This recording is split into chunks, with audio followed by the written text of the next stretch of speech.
ಆತ್ಮೀಯ ಬಂಧುಗಳೇ, ಶ್ರೀಮದ್ ಭಾಗವತಂ ಸ್ಕಂದ 3 ಭಾಗ 1 ಅಧ್ಯಾಯ 6 ವಿಶ್ವರೂಪ ಸೃಷ್ಟಿ. ಇದರಿಂದ ಇವತ್ತು 33ನೇ ಶ್ಲೋಕವನ್ನು ತಿಳ್ಕೊಳ್ಳೋಣ. ಶ್ಲೋಕ 33. ಪದ್ಭ್ಯಾಂ ಭಗವತೋ ಜಗ್ನೆ ಶುಶ್ರೂಷಾ ಧರ್ಮ ಸಿದ್ಧಯೇ ತಸ್ಯಾಂ ಜಾತಃ ಪುರಾ ಶೂದ್ರೋ ಯದ್ವೃತ್ಯಾ ತುಷ್ಯತೆ ಹರಿಹಿ. ಅನುವಾದ. ಅನಂತರ ಧಾರ್ಮಿಕ ಕಾರ್ಯದ ಪರಿಷ್ಕಾರಕ್ಕಾಗಿ ದೇವೋತ್ತಮ ಪುರುಷನ ಪಾದಗಳಿಂದ ಸೇವೆಯು ವ್ಯಕ್ತವಾಯಿತು. ಸೇವೆಯ ಮೂಲಕ ಭಗವಂತನನ್ನು ತೃಪ್ತಿಪಡಿಸುವ ಶೂದ್ರರು ಪಾದಗಳಲ್ಲಿ ನೆಲೆ ಪಡೆದವರಾಗಿ ಇರುವರು. ಇದು ಶ್ಲೋಕ ಮತ್ತೆ ಅದರ ಅನುವಾದ. ಈಗ ಭಾವಾರ್ಥದ ಮೂಲಕ ನಾವು ಇದರ ಅರ್ಥವನ್ನು ತಿಳ್ಕೊಳ್ಳೋದಕ್ಕೆ ಪ್ರಯತ್ನ ಮಾಡೋಣ. ಓದ ಭಾಗದಲ್ಲಿ ನಾವೇನು ತಿಳ್ಕೊಂಡ್ವಿ?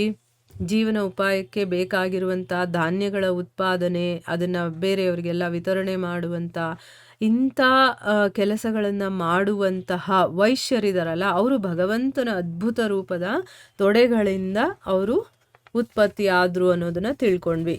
ಈಗ ಬ್ರಾಹ್ಮಣ ಹೇಗೆ ಉತ್ಪತ್ತಿಯಾದ, ಎಲ್ಲಿಂದ ಉತ್ಪತ್ತಿಯಾದ, ಕ್ಷತ್ರಿಯ ಎಲ್ಲಿಂದ ಉತ್ಪತ್ತಿಯಾದ, ಮತ್ತು ವೈಶ್ಯ ಎಲ್ಲಿಂದ ಉತ್ಪತ್ತಿಯಾದ ಅನ್ನೋದು ನಮಗೆ ಗೊತ್ತಾಯಿತು.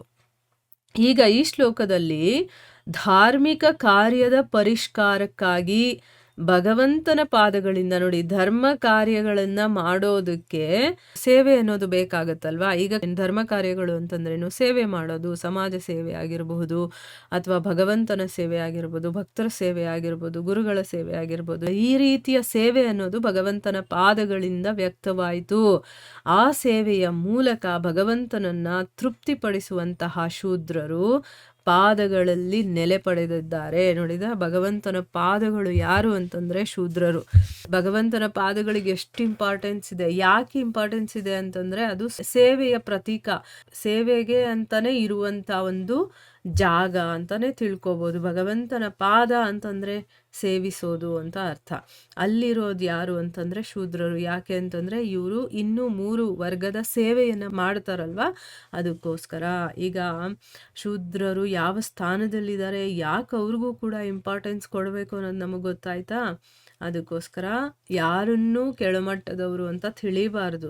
ಅವರವರ ಒಂದು ಯೋಗ್ಯತೆ ಆಗಿರಬಹುದು, ಅವರವರ ಕೆಲಸಗಳನ್ನು ಅವರವ್ರು ಮಾಡ್ತಾ ಇದ್ದಾರೆ. ಅವರಿಲ್ಲ ಅಂತಂದ್ರೂ ಸಮಾಜಕ್ಕೆ ತುಂಬ ಕಷ್ಟ ಆಗುತ್ತೆ. ಸೊ ಎಲ್ಲ ವರ್ಗದ ಜನರೂ ಕೂಡ ಬೇಕಾಗುತ್ತೆ ಒಂದು ಸಮಾಜಕ್ಕೆ. ಅದಕ್ಕೆ ಎಲ್ಲವೂ ಕೂಡ ಭಗವಂತನಿಂದಾನೇ ಬಂದಿರೋದ್ರಿಂದ ಯಾರನ್ನೂ ನಾವು ತುಚ್ಛವಾಗಿ ಕಾಣಬಾರದು ಅನ್ನೋದು ಇದರಿಂದ ಅರ್ಥ ಮಾಡ್ಕೋಬೇಕು. ಈಗ ಭಾವಾರ್ಥದಲ್ಲಿ ಗುರುಗಳೇನು ಹೇಳಿದ್ದಾರೆ ಅಂತ ತಿಳ್ಕೊಳ್ಳೋಣ. ಸೇವೆಯು ಎಲ್ಲ ಜೀವಿಗಳ ನಿಜವಾದ ಸ್ವರೂಪ ವೃತ್ತಿಯಾಗಿರುತ್ತದೆ. ಜೀವಿಗಳು ಭಗವತ್ ಸೇವೆ ಸಲ್ಲಿಸುವುದಕ್ಕಾಗಿ ಇರತಕ್ಕವರು ಮತ್ತು ಅವರು ಈ ಬಗೆಯ ಸೇವಾ ಮನೋಭಾವದಿಂದ ಧಾರ್ಮಿಕ ಸಿದ್ಧಿಯನ್ನು ಪಡೆಯಬಲ್ಲರು. ವ್ಯಕ್ತಿಯು ತತ್ವಜ್ಞಾನದ ಬರಿಯ ಊಹಾತ್ಮಿಕ ಚಿಂತನೆಯಿಂದ ಧಾರ್ಮಿಕ ಸಿದ್ಧಿಯನ್ನು ಪಡೆಯಲಾರನು. ಆಧ್ಯಾತ್ಮಿಕರಲ್ಲಿ ಇರತಕ್ಕ ಜ್ಞಾನಿಗಳ ವರ್ಗದವರು ಆತ್ಮವನ್ನು ಜಡದಿಂದ ಬೇರೆ ಎಂಬುದಕ್ಕಾಗಿ ಊಹಾತ್ಮಕ ಚಿಂತನೆಯನ್ನು ಮಾಡುತ್ತಾ ಇರುತ್ತಾರೆ. ಆದರೆ ಜ್ಞಾನದಿಂದ ಮುಕ್ತನಾದ ನಂತರ ಆತ್ಮನ ಚಟುವಟಿಕೆಗಳ ಅರಿವು ಅವರಿಗೆ ಇರುವುದಿಲ್ಲ. ವಸ್ತುಗಳನ್ನು ಯಥಾವತ್ತಾಗಿ ತಿಳಿಯಲು ಮನಸ್ಸಿನಲ್ಲಿ ಊಹಾಪೋಹಗಳನ್ನು ಮಾತ್ರ ಮಾಡುತ್ತಾ ಭಗವಂತನ ದಿವ್ಯ ಪ್ರೇಮದ ಸೇವೆಯಲ್ಲಿ ತೊಡಗದೇ ಇರುವವರು ತಮ್ಮ ಸಮಯವನ್ನು ವ್ಯರ್ಥವಾಗಿ ಕಳೆಯತಕ್ಕವರೆಂದು ಹೇಳಲಾಗಿದೆ.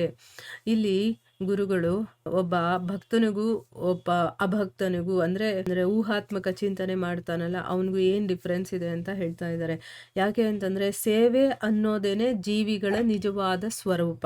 ಈಗ ನಾವೆಲ್ಲ ಸೇವಕರೇನೆ. ಅವರು ಯಾರೇ ರಾಜನೇ ಆಗಿರ್ಲಿ, ಅವನ ಮಂತ್ರಿನೇ ಆಗಿರ್ಲಿ, ಒಬ್ಬ ರಾಜಕೀಯದವನೇ ಆಗಿರ್ಲಿ, ಒಬ್ಬ ಸಾಮಾನ್ಯ ಮನುಷ್ಯನೇ ಆಗಿರ್ಲಿ, ಎಲ್ಲರ ಒಂದು ಸ್ವರೂಪ ಏನು ಅಂತಂದ್ರೆ ನಾವು ಸೇವಕರು.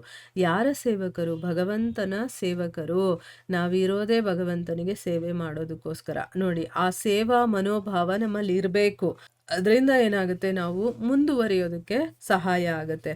ಆದರೆ ಕೆಲವರು ಏನು ಮಾಡ್ತಾರೆ ಅಂತಂದರೆ ಬರೀ ಊಹೆಗಳಲ್ಲೇ ತಮ್ಮ ಕಾಲವನ್ನು ಕಳೀತಾ ಇರ್ತಾರೆ. ಹೀಗಿರ್ಬೋದು, ಹಾಗಿರ್ಬೋದು, ಹಾಗಿರ್ಬೋದು, ಹೀಗಿರ್ಬೋದು ಅಂತ ಊಹಾತ್ಮಕ ಚಿಂತನೆ ಮಾಡಿಕೊಂಡೇ ಇರ್ತಾರೆ.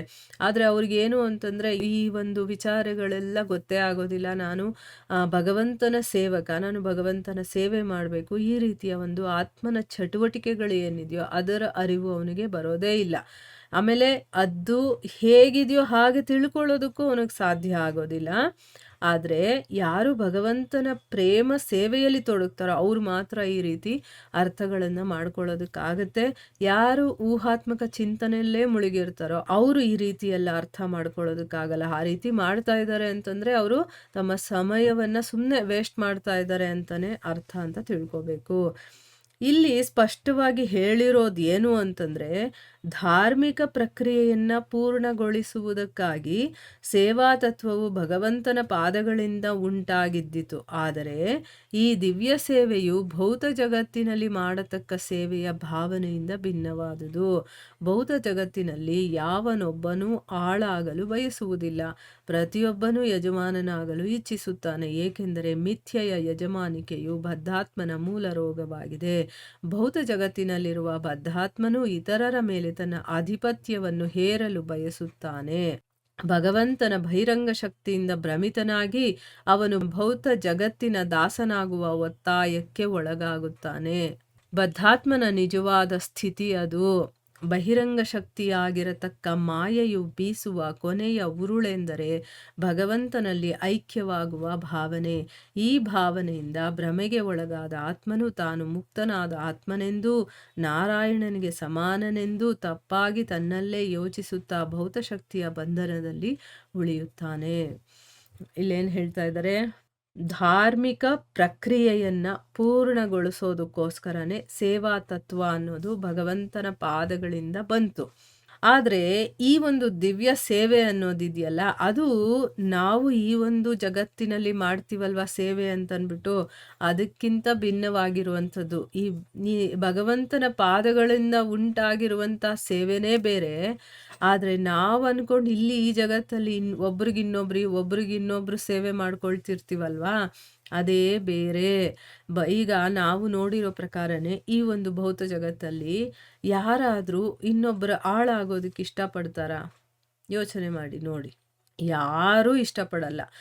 ಒಂದು ಮಗು ಕೂಡ ತಾನು ಹೇಳ್ದಾಗೆ ಇನ್ನೊಬ್ರು ಕೇಳಬೇಕು ಅಂತ ಹಠ ಮಾಡುತ್ತೆ. ಅದು ಹೇಳ್ದಂಗೆ ಕೇಳಲಿಲ್ಲ ಅಂತಂದರೆ ರಚ್ಚಿ ಹಿಡಿಯುತ್ತೋ ಇಲ್ವೋ, ಆ ರೀತಿ ಇರಬೇಕಾದ್ರೆ ಒಬ್ಬೊಬ್ಬ ಮನುಷ್ಯ ಕೂಡ ಇಲ್ಲಿ ಅರಸನಾಗಿರಬೇಕು ಅಥವಾ ನಾನು ಸ್ವಾಮಿಯಾಗಿರಬೇಕು, ನಾನು ಓನರ್ ಆಗಿರಬೇಕು ಅಂತ ಇಷ್ಟಪಡ್ತಾನೆ ಹೊರತು ಅವನು ಯಾವತ್ತೂ ನಾನು ಕೆಲಸಗಾರ ಆಳಾಗಿರಬೇಕು ಅಂತ ಇಷ್ಟಪಡೋದಿಲ್ಲ. ಅಂದರೆ ಯಜಮಾನನಾಗೇ ಇರಬೇಕು ಅಂತ ಇಷ್ಟಪಡ್ತಾನೆ.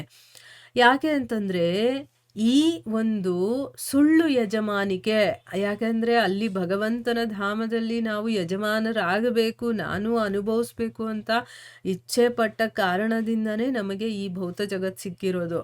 ಸೊ ಇಲ್ಲಿ ಇದು ಭಗವಂತನ ಪ್ರತಿಬಿಂಬದ ಲೋಕ. ಅಂದರೆ ಆ ಭಗವಂತನ ಲೋಕ ಏನಿದೆಯೋ ಅದರ ಒಂದು ಪ್ರತಿಬಿಂಬೆ ಮಾಯೆ ಮಾತ್ರ ಇದು. ಸೊ ಇಲ್ಲಿರೋದೆಲ್ಲ ಮಿಥ್ಯೆ ಅಂತಂದಮೇಲೆ ಆ ಮಿಥ್ಯೆಯ ಯಜಮಾನಿಕೆ ಅಂತಂದ್ರೇನು?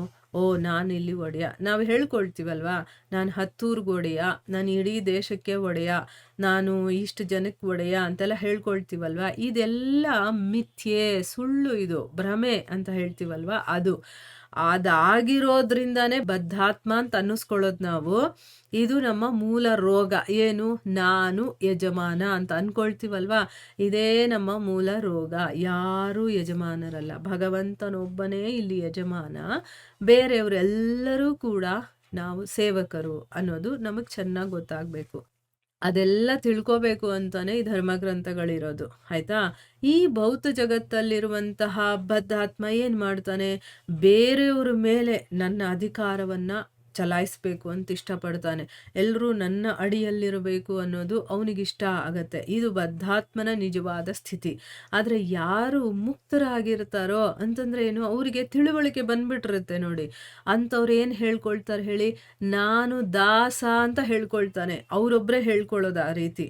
ನಾನು ಒಡೆಯ ಅಲ್ಲ, ನಾನು ದಾಸ, ನಾನು ಸೇವಕ ಅಂತ ಹೇಳ್ಕೊಳ್ತಾರೆ. ಆಮೇಲೆ ದಾಸರ ದಾಸ ನಾನು ಅಂತ ಕೂಡ ಹೇಳ್ಕೊಳ್ತಾರೆ. ಅವರನ್ನ ಬಿಟ್ಟರೆ ಯಾರು ಬದ್ಧ ಸ್ಥಿತಿಯಲ್ಲಿರ್ತಾರೋ ಅವರು ನಾನು ಯಾವತ್ತು ದಾಸ ಅಂತ ಅನ್ಕೊಳ್ಳಲ್ಲ, ನಾನೇ ಒಡೆಯ, ನಾನೇ ಯಜಮಾನ ಅಂತಾನೆ ಅನ್ಕೊಳ್ಳೋದು. ಭಗವಂತನ ಬಹಿರಂಗ ಶಕ್ತಿ ಇದೆಯಲ್ಲ, ಅಂದರೆ ಮಾಯೆ ಅಂತ ಹೇಳ್ತೀವಲ್ವಾ, ಆ ಮಾಯೆ ಇದನ್ನೆಲ್ಲ ಮಾಡಿಸ್ತಾ ಇರ್ತಾಳೆ. ಯಾಕೆ? ನಾವು ತಪ್ಪು ಮಾಡಿ ಇಲ್ಲಿಗೆ ಬಂದಿರ್ತೀವಲ್ವಾ, ಇಲ್ಲಿಂದ ನಾನು ಮತ್ತೆ ಆ ತಪ್ಪನ್ನು ತಿದ್ಕೋಬೇಕು. ನಾನು ತಿದ್ಕೊಳ್ಳೋದಕ್ಕೆ ಪ್ರಯತ್ನ ಮಾಡ್ತಾ ಇದ್ದಾಗಲೂ ಮಾಯೆ ಒಂದಾದ್ಮೇಲೆ ಬಲೆಯನ್ನು ಬೀಸ್ತಾಳೆ ಇರ್ತಾಳೆ. ಅದರಿಂದ ನಾನೆಲ್ಲ ಗೆದ್ದು ಬರಬೇಕು ಆಯ್ತಾ. ಯಾವಾಗವರೆಗೂ ನಾವು ಅದರಿಂದ ಹೊರಗಡೆ ಬರಬೇಕು ಅಂತಂದ್ರೆ ಮಾಯೆ ಬೀಸುವಂತ ಎಲ್ಲಾ ಬಲೆಯನ್ನು ನಾವು ತಪ್ಪಿಸ್ಕೊಂಡು ಹೋಗಬೇಕು ಆಯ್ತಾ. ಅವಳು ಒಂದಾದ್ಮೇಲೆ ಆಸೆಗಳನ್ನ ಕೊಡ್ತಾಳೆ, ಕೋಪ ಬರೋಂಗ್ ಮಾಡ್ತಾಳೆ, ಏನೇನೋ ಒಂದೊಂದು ನಮಗೆ ಮೋಹ ಇರಬೇಕು, ಮದ ಇರಬೇಕು, ಎಲ್ಲಾ ತರದ್ದು ನಮ್ಮ ಜೀವನದಲ್ಲಿ ಬರೋ ಹಾಗೆ ಮಾಡ್ತಾಳೆ. ಅದನ್ನೆಲ್ಲ ದಾಟ್ಕೊಂಡು ಬಂದಾಗ ಕೊನೆಯಲ್ಲಿ ಅವಳು ಬೀಸುವಂತ ಮಾಯೆ ಯಾವುದು ಅಂತಂದ್ರೆ ಭಗವಂತನಲ್ಲೇ ನಾನು ಒಂದಾಗ್ಬಿಡ್ಬೇಕು ಅಂತ ಹೇಳೋದು. ಈ ರೀತಿ ಯಾರಾದ್ರೂ ಭ್ರಮೆಗೆ ಒಳಗಾದ್ರೆ ಅವನೇನ್ ಅನ್ಕೊಳ್ತಾನೆ, ನಾನು ಮುಕ್ತನಾದ ಆತ್ಮ, ನಾನು ನಾರಾಯಣನಿಗೆ ಸಮಾನ, ಅಂದ್ರೆ ಆ ಭಗವಂತನಿಗೆ ನಾನು ಸಮಾನ ಅಂತ ತಿಳ್ಕೊಂಡು ಯೋಚನೆ ಮಾಡೋಷ್ಟ್ರ ಮಟ್ಟಿಗೆ ಹೊರಟೋಗ್ತಾನೆ. ಈಗ ಎಲ್ಲವನ್ನ ಸೃಷ್ಟಿ ಮಾಡಿರೋನು ಭಗವಂತ. ನಾವು ಸೃಷ್ಟಿ ಮಾಡೋದಕ್ಕಾಗತ್ತಾ ಈ ರೀತಿ? ಇಲ್ಲ. ನಾವು ಭಗವಂತನ ಒಂದು ಅಂಶ ಅಷ್ಟೇ. ನಾವು ಆ ರೀತಿ ಅರ್ಥ ಮಾಡ್ಕೋಬೇಕೇ ಹೊರತು ನಾನೇ ಭಗವಂತ ಅನ್ನೋ ಮಟ್ಟಕ್ಕೆ ಹೊರಟೋಗ್ತಾರಲ್ವಾ, ಅದು ತಪ್ಪು. ಅದು ಮಾಯೆ ಬೀಸುವಂತ ಕೊನೇ ಒಂದು ಅಸ್ತ್ರ ಆಯ್ತಾ. ನಾವು ಅದನ್ನ ತಪ್ಪಿಸ್ಬೇಕು. ಇಲ್ಲ, ನಾನು ಭಗವಂತ ಅಲ್ಲ, ನಾನು ಇದನ್ನ ಮಾಡಿರೋದಲ್ಲ, ನಾನು ಭಗವಂತನ ಒಂದು ಅಂಶ, ಅವನ ಸೇವಕ ನಾನು ಅಂತ ನಾವು ಅದನ್ನ ಗೆದ್ದು ಬರಬೇಕು. ಸೇವೆಯ ದೃಷ್ಟಿಕೋನವನ್ನ ಬೆಳೆಸಿಕೊಳ್ಳದೆ ಬ್ರಾಹ್ಮಣನಾಗಿರುವುದಕ್ಕಿಂತ ಒಬ್ಬ ಶೂದ್ರನಾಗಿರುವುದು ಕಾರ್ಯತಃ ಒಳ್ಳೆಯದು. ಏಕೆಂದರೆ ಅಂತಹ ಸೇವಾ ಭಾವನೆ ಮಾತ್ರ ಭಗವಂತನನ್ನು ತುಷ್ಟಿಗೊಳಿಸುವುದು. ಅಂದ್ರೆ ಅರ್ಥ ಏನು? ಈಗ ಸೇವೆಯ ಒಂದು ದೃಷ್ಟಿಕೋನ, ಸೇವೆ ಅಂತಂದ್ರೆ ಏನು, ಯಾವ ರೀತಿ ಮಾಡಬೇಕು, ಅದನ್ನ ಯೋಚನೆ ಮಾಡೋ ರೀತಿ ಏನು, ಅದ್ರ ಬಗ್ಗೆ ನಾವು ಕರೆಕ್ಟಾಗಿ ನೋಡೋ ರೀತಿಯನ್ನ ಬೆಳೆಸ್ಕೊಳ್ಳಿಲ್ಲ ಅಂತಂದ್ರೆ ಬ್ರಾಹ್ಮಣನಾಗಿರೋದಕ್ಕಿಂತ ಒಬ್ಬ ಶೂದ್ರನಾಗಿರೋದು ಒಳ್ಳೇದಲ್ವಾ ಅಂತ ಅನ್ಸುತ್ತೆ. ಯಾಕಂದ್ರೆ ಶೂದ್ರನಲ್ಲಿ ಯಾವತ್ತೂ ನಾನೇ ಒಡೆಯ ಅನ್ನೋ ಭಾವ ಬರೋದಿಲ್ಲ. ಅವನು ನಾನು ಕೆಲ್ಸಗಾರ ಅಪ್ಪ, ನಾನು ನಿನ್ ಸೇವೆ ಮಾಡೋವನೇ ಅನ್ನೋ ಒಂದು ಭಾವನೆ ಅವನಲ್ಲಿರುತ್ತೆ. ಬೇಕಾದ್ರೆ ನೀವು ಶೂದ್ರರು ಇವಾಗ್ಲೂ ಕೂಡ ಈಗಿನ ಒಂದು ಇದ್ರಲ್ಲೂ ಶೂದ್ರರನ್ನ ನೋಡಿದಾಗ ಏನ್ ಸ್ವಾಮಿ ಏನ್ ಮಾಡ್ಬೇಕು ಹೇಳಿ, ನಿಮ್ ಕೆಲಸ ನಾನು ಮಾಡ್ಕೊಡ್ತೀನಿ, ಈ ರೀತಿ ಅವರಲ್ಲಿ ಭಾವ ಇರುತ್ತೆ, ನಾನು ಕೆಲಸ ಮಾಡೋನು ಅಂತ ಅಂದ್ಬಿಟ್ಟು. ಅದೇ ಇಲ್ಲ ಅಂತಂದ್ಮೇಲೆ ಬ್ರಾಹ್ಮಣನಿಗೂ ಅದು ಇರಬೇಕು, ಆದ್ರೆ ಅವನು ಬೇರೆಯವರಿಗೆ ಸೇವಕನಾಗಿರೋದಿಲ್ಲ, ಅವನು ಭಗವಂತನಿಗೆ ಸೇವಕ ಅಂತ ಅನ್ಕೊಂಡಿರ್ತಾನೆ. ಅಷ್ಟ್ರ ಮಟ್ಟಿಗಾದ್ರೂ ಆ ಸೇವೆ ಅನ್ನೋ ಒಂದು ಶಬ್ದ ಇದೆಯಲ್ಲ, ಅದು ಆ ಭಾವನೆ ಏನಿದೆಯೋ, ಅದರ ಅರ್ಥ ಏನಿದೆಯೋ, ಅದರ ತಿಳುವಳಿಕೆ ಅವನಿಗಿರಬೇಕು ಬ್ರಾಹ್ಮಣನಿಗೆ. ಅದಿಲ್ಲ ಅಂತಂದ್ಮೇಲೆ ಅವನಿಗಿಂತ ಒಬ್ಬ ಸಾಮಾನ್ಯನಾಗಿ ಶೂದ್ರ ಇರ್ತಾನಲ್ಲ, ಅವನೇ ಒಳ್ಳೆಯವನು. ಯಾಕೆ ಅಂತಂದ್ರೆ ಅವನಿಗೆ ಆ ಸೇವಾ ಭಾವನೆ ಇರುತ್ತೆ, ಅದು ಭಗವಂತನನ್ನ ತೃಪ್ತಿಗೊಳಿಸುವಂಥದ್ದು. ಪ್ರತಿಯೊಂದು ಜೀವಿಯು ಆತನು ಅರ್ಹತೆಯಿಂದ ಒಬ್ಬ ಬ್ರಾಹ್ಮಣನೇ ಆದರೂ ಭಗವಂತನ ದಿವ್ಯ ಸೇವೆಗೆ ತನ್ನನ್ನು ತೊಡಗಿಸಿಕೊಳ್ಳಬೇಕು. ಈ ಸೇವಾಭಾವವು ಜೀವಿಯ ಪರಿಪೂರ್ಣತೆ ಎಂಬುದಾಗಿ ಭಗವದ್ಗೀತೆ ಮತ್ತು ಶ್ರೀಮದ್ ಭಾಗವತಗಳೆರಡೂ ದೃಢೀಕರಿಸಿವೆ. ನೋಡಿದ್ರಾ? ಈಗ ಪ್ರತಿಯೊಬ್ಬ ಜೀವಿನೂ ಕೂಡ ತನ್ನ ಅರ್ಹತೆಯಿಂದ ಅವನೊಬ್ಬ ಬ್ರಾಹ್ಮಣನೇ ಆಗಿರಬಹುದು, ಆದ್ರೆ ಅವನು ಭಗವಂತನ ದಿವ್ಯ ಸೇವೆಗೆ ತನ್ನನ್ನ ತಾನು ತೊಡಗಿಸ್ಕೊಳ್ಬೇಕು. ಅವನ್ ಬ್ರಾಹ್ಮಣ ಅಂದಿದ ತಕ್ಷಣ ಅವನ್ ಸೇವೆ ಮಾಡಬಾರ್ದು ಅಂತಲ್ಲ, ಆದ್ರೆ ಬೇರೆಯವ್ರ ಸೇವೆ ಅಲ್ಲ, ತನ್ನನ್ನ ತಾನು ಭಗವಂತನ ಸೇವೆಯಲ್ಲಿ ತೊಡಗಿಸ್ಕೊಳ್ಬೇಕು.